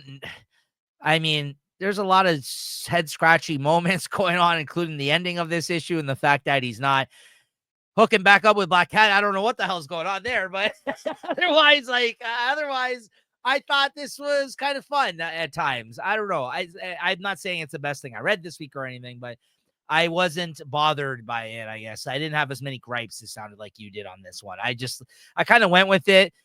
I'm at this point, like, I just don't know. Like you said, I'm not sure what they're gonna do or the direction that they're going in it. So I kind of just went in knowing that he's involved with Doctor Strange now. I like Doctor Strange. So Yeah. I was like, yeah, I felt this just could have been a lot worse than it was. So I enjoyed reading it for the most part. So, but I'm not really going to go to bat for it in the sense that I'm like, oh, you're completely wrong, Chris, either, because I think it's okay. I don't think it's terrible, but I also, I'm not, I don't know what's going to happen now. If this is what we're going to get for the next like 8-10 issues or however long this lasts, then I might be tired by the next one, right? Of this whole The story. solicitations do give me hope because I think the X-Men show up somewhere, and I think he does end up using all his 8 reads, and he may be dead, but of course he's not going to stay dead, but Yeah. we'll see.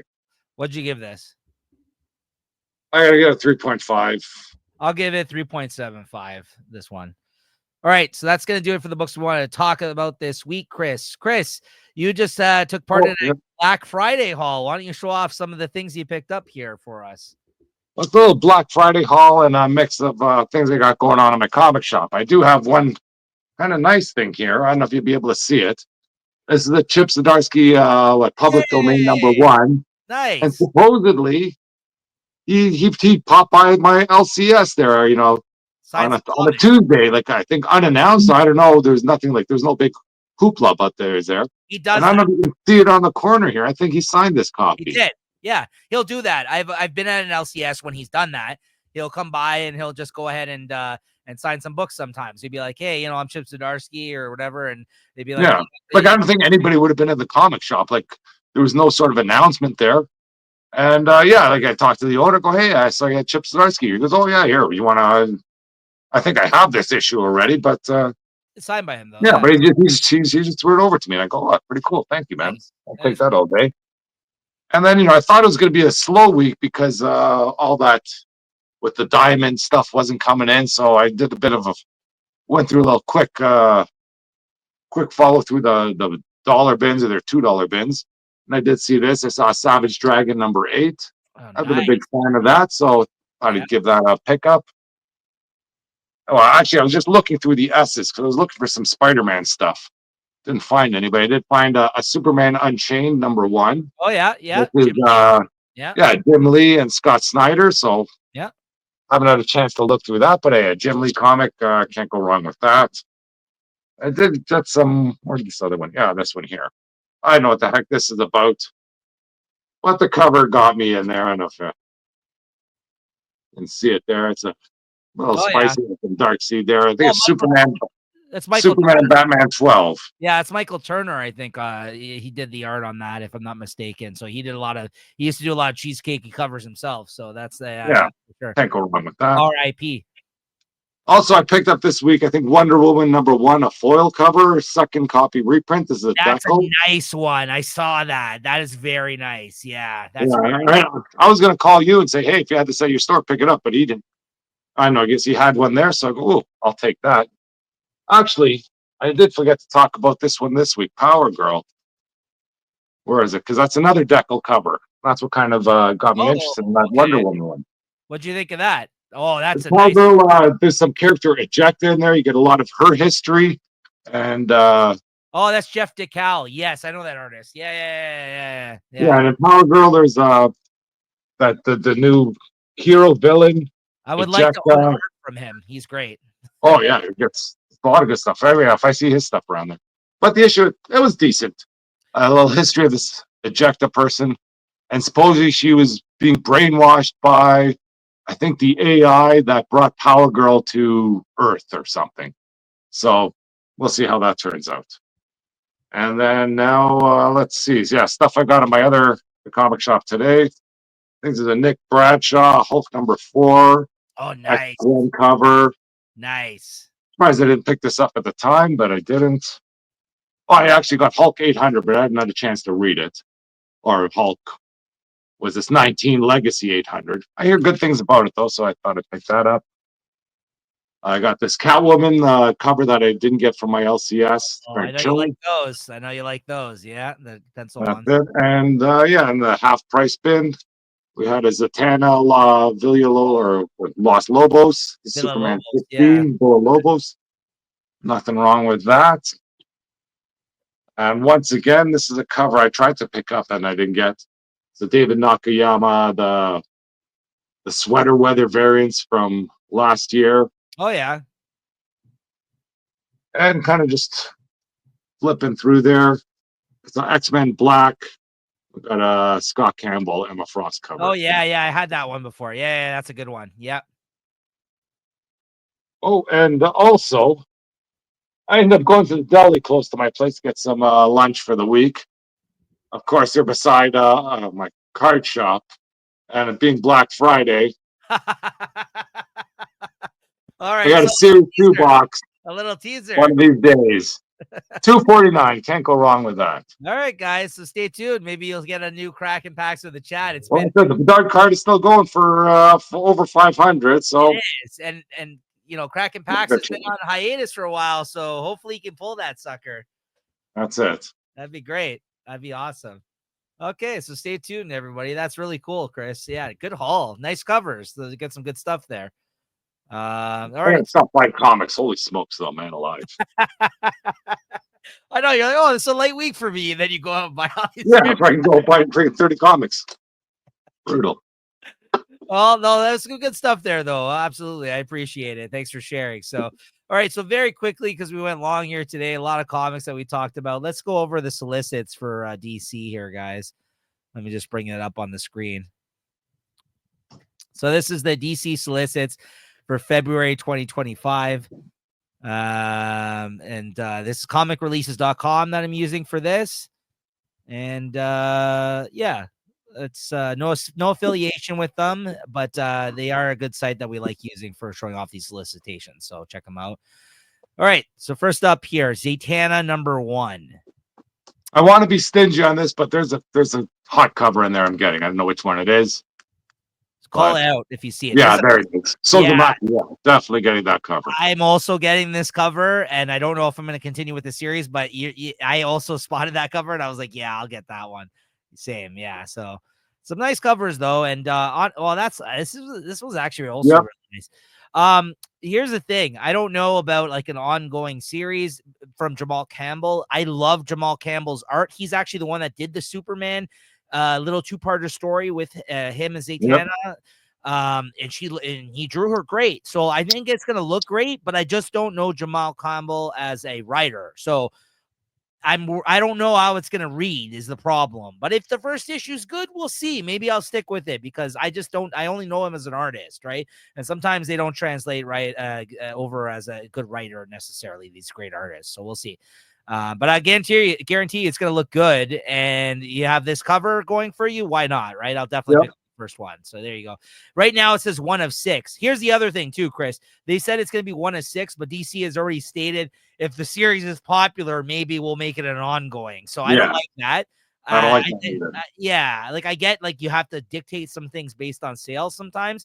But call your shots. If you're going to say it's a 6-issue miniseries, come back as another miniseries. Don't give me an ongoing series all of a sudden. Or take a break for a while or something. Yeah, well, I bought in for this being a 6-issue series, so don't fucking change it. Don't change it. Yeah, I still got a better taste in my mouth from Poison Ivy, you know? Like I was down for whatever the 6, 8 issues, and I was freaking 30 issues down the road. Right. So Green Lantern Corps #1. No. I'm not buying, but I hear it's good stuff. It's supposed to be the best thing going on in DC right now. You've said that, and I think this is the same writer who's been writing the Green Lantern book, Jeremy Adams. Yeah, so maybe it is really good. Yeah. Absolute Universe. We got Absolute Batman 5. Yes. Ooh, I don't know. Yeah. I mean, that's fair. I think I'm definitely, I'll probably buy this one still. I'll get the Dragata cover this one here. I'm still in. It says that this is the conclusion, I think, the first arc. I'll So give it yeah, a first go. Yeah, so I have to stick around for that. same. Absolute Wonder Woman. Yes, Yes. it's been good. Absolute Superman number 4. Oof, I that could need to be. read the second issue of this. Yeah, I could be out though. If I'm dropping anything, it's definitely Superman. Same. Yep. And this is Jason Aaron writing this one too. We'll see what he does with that second issue. But Superman's a hard sell for me, just in general. So I'll see. Speaking of Superman Office, we got Justice League Unlimited here. It's part of the Superman, I guess. Here. Yeah, yeah. I think I'm in. I'm in for the first arc.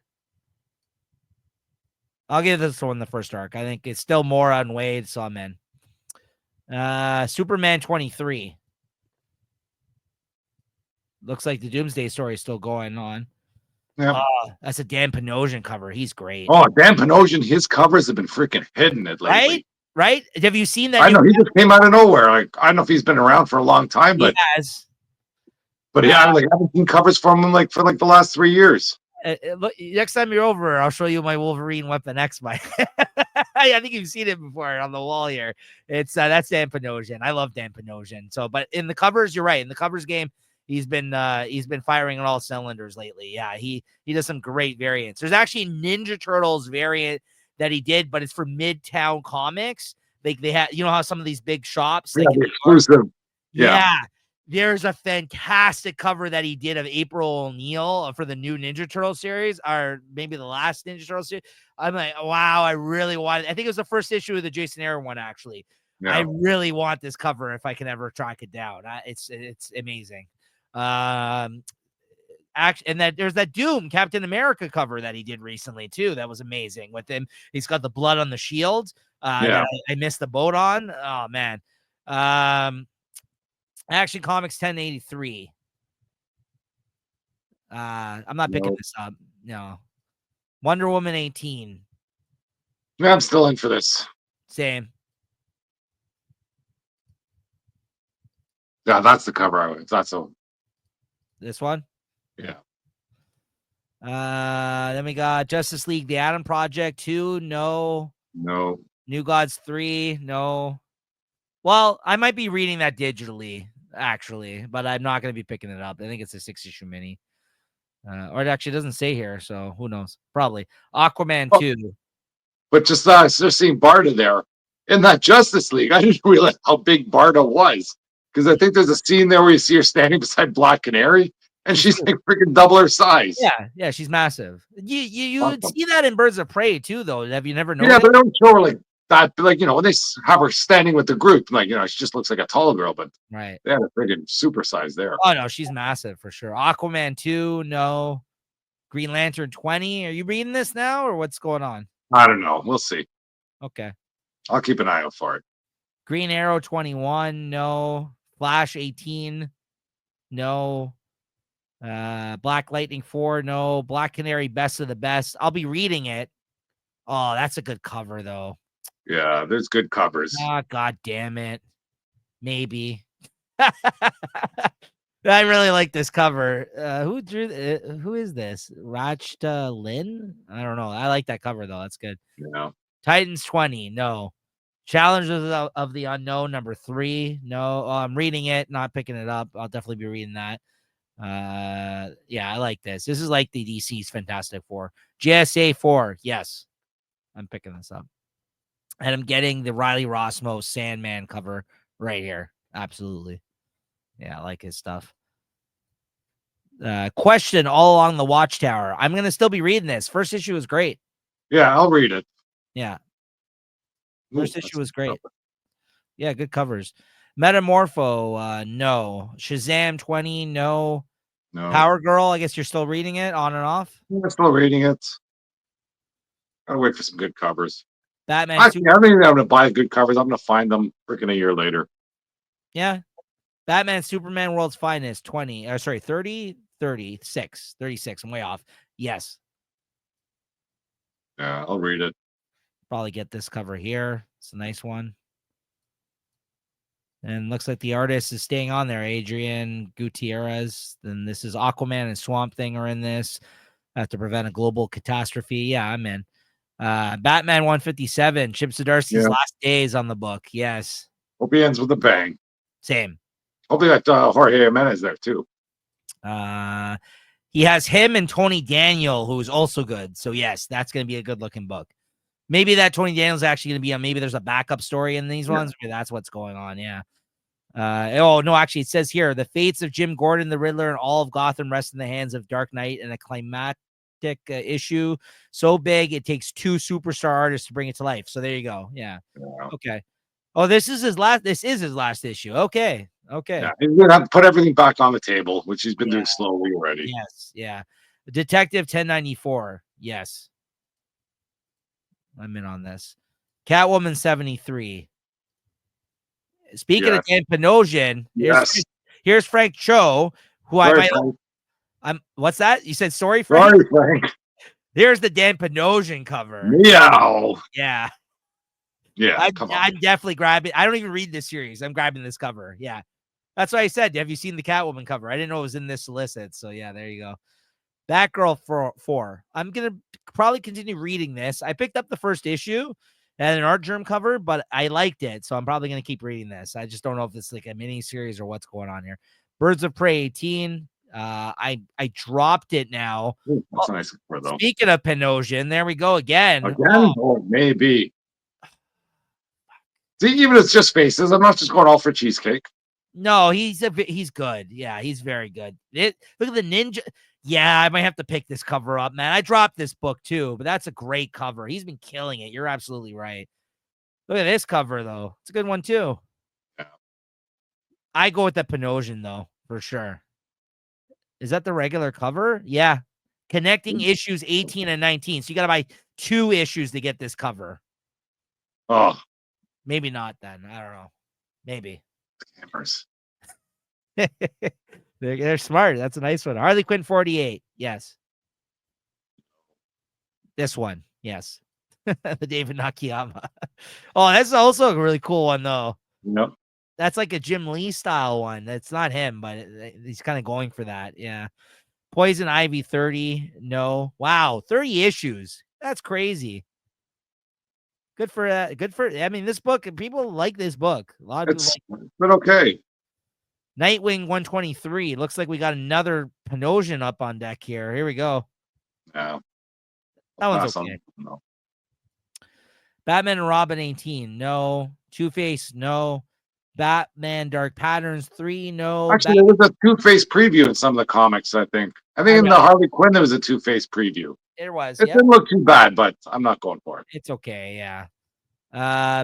Two-Face, Batman Dark Patterns. No. Batman and Robin Year 1 5. Yes.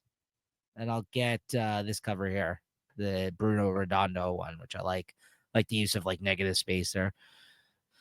Batman A Long Halloween, Last Halloween. This issue, Bill Sienkiewicz is drawing it.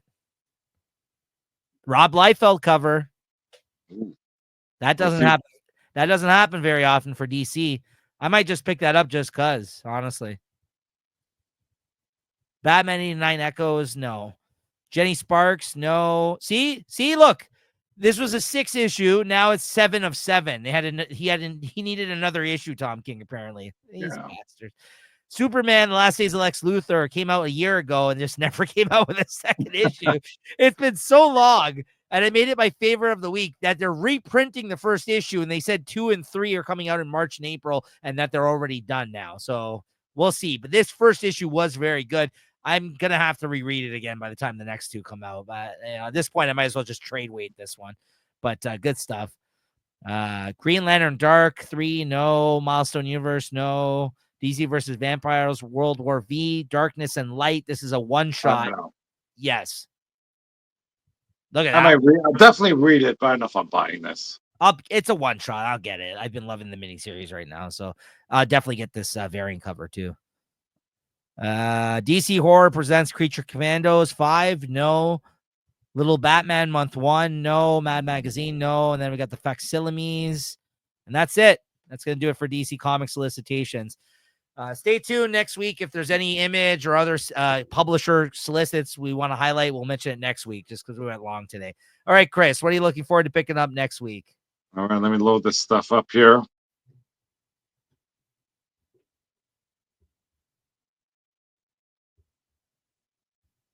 This is December 4th next week already. Holy smokes! Yeah, I know. I know.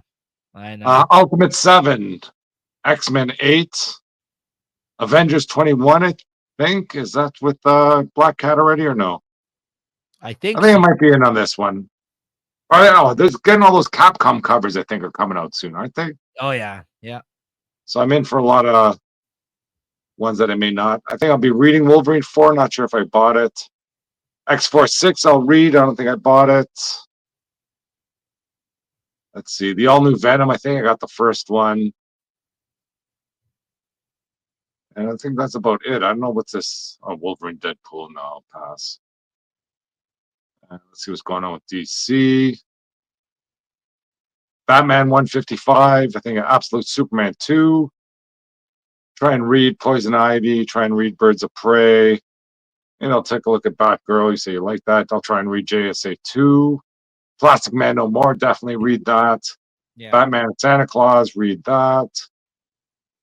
Robin laid an egg. Who knows? We'll see if that makes it on the list. But not much I'm buying from DC. And let's see if there's any Image going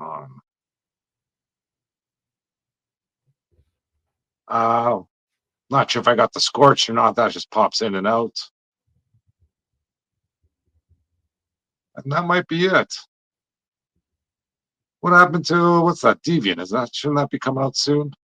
I would think so, yeah, unless it's delayed. I don't know. Yeah. Remember this? Maybe this Top Cow holiday special. I'll see what that's about. There's some nice articles. Okay. Witchblade and like a bunch of different things will be in there. Yeah, I'll probably read that. I don't think I'm buying it, but that's it. So hopefully it's a small week. I need a small week. Next week I'm picking up Absolute Superman, Batman 157. I think comes out next week. I don't know. Batman's been like the solicits have all been off lately here, so I don't know. I think it's coming out next week. Batman Silent Night returns, of course, number 2. Birds of Prey 16. I may not have picked up the issue actually. That I know it comes out next week, but I may have dropped it for the next issue. We'll see. JSA number 2. Plastic Man No More, the last issue of that. Very much looking forward to that. Ultimate 7. And then Wolverine and X-Men with the Marvel versus Capcom covers I got of those ones. So yeah, those are the ones I'm picking up. And then so not much in terms of things I'm physical issues I'm picking up. Some things I might read digitally as well. So we'll see what happens there. But those are the things I'm picking up physical issues of. All right, Chris, your favorite book of the week. Well, there's 2 that I'm definitely going for. One is definitely the Teenage Mutant Ninja Turtles. That was a banger. And I got to throw it to Superman. But while I was reading this, I knew this was going to be my pick of the week. And yeah, the Turtles almost swayed me. But I've been waiting for a good Superman comic, and there it is. It just disappoints me because I meant to read that, and it just totally slipped my mind. And it really sucks because I would have been it's to hear how good it was. It probably would have been in contention for me as well because I remember looking at the art for it, and I just didn't get around to reading it. So I'll have to check that out though. That being said, though, I am going to go with the Turtles because of how good it was this week. Yeah. The other one, though, honestly, that came the closest to it this week was Babs for me, probably, because I had so much fun reading that book. It's a great book. But yeah, there was a lot of middle of the line kind of books that came out this week, as you could tell, like, where they were just okay. But this is definitely a standout this week. Like you said, this is the best issue, I think, so far. And it's just been getting better and better. And, which again, I could say the same for Babs. And it sounds like Superman, this Doomsday story, is knocking out of the park so far. So yeah, that's good stuff this week. Yeah. So I'm really happy about the Ninja Turtles, though, becoming a favorite of the week. That was, I think, my first of this. I don't know. Maybe I did it for the first issue as well, but yeah, it's such a weird issue. Good. Yeah. Good stuff. And I'll have to definitely check out that Superman. All right, guys, that's going to do it for this week, though. Stay tuned. As I mentioned, later in December, between Christmas and New Year's, it'll be our favorite, our best of the year type show where we do the Comic Shop Talk Awards. So stay tuned for that. It just reminds me, I got to send Chris over the categories for this year's episode. We got to really start putting that together. And make sure to tune in and subscribe and all that good stuff, and see us here next week. As always, thanks again to Chris. Later, guys. All right. Cheers. Later.